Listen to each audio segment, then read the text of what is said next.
topic that we can all converse around and push that. Kama niliona Ombachi akapa alisema yeye anataka sasa kushughulikia na muomba na sports ministry yake. Hiyo ndio nataka kuwa kazi yake.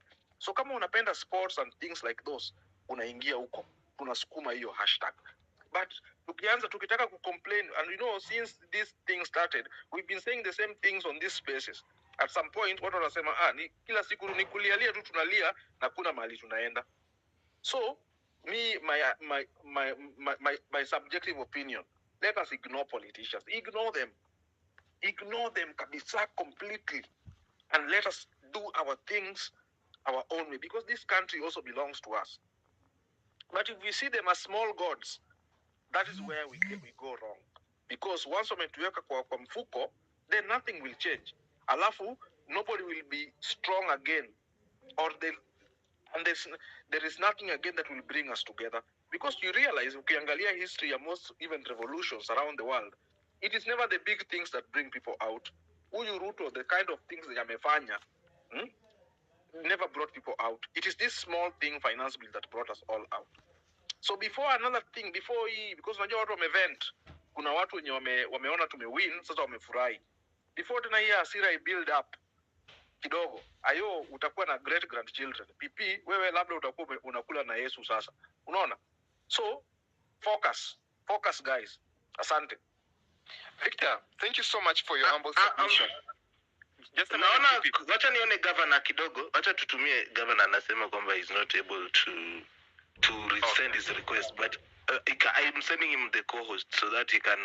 Governor Kibuda is saying that great conversation, MCP Peter, my gadget is not delivering my request. I hear the raw pain from most of the speakers.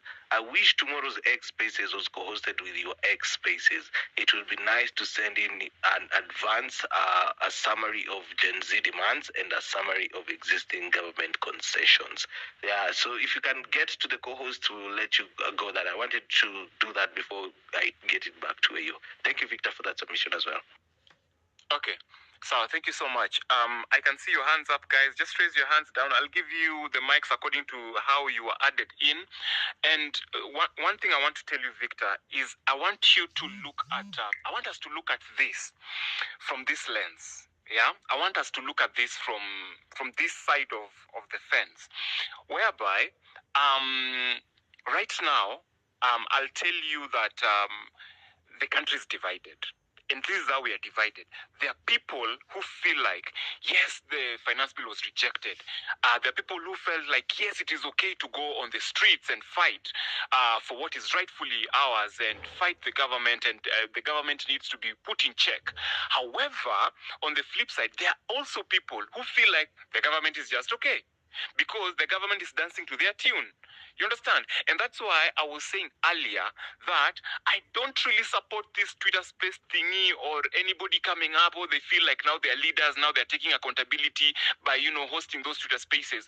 Because at the end of the day, my problem was, if this same a leader was hosted with 3 media houses, owing like I've been in the media for the last 11 years, and trust me, for those 3 media stations, almost 20 million viewers viewed that interview. 20 million Kenyans, or even more, almost 100 million Kenyans viewed that that interview locally and abroad. Locally and abroad. Okay. Ayo, atuko 100 million. Wewe pia wacha kutudanganya. No, nasema locally and abroad. Listen, locally Sema and 100 million viewers. 100 million viewers. 100 million locally and abroad. Because not only the local mwananchi was viewing, even the whatevers, watu majuu walikuwa wana watch. Right? Let's agree up to that particular point.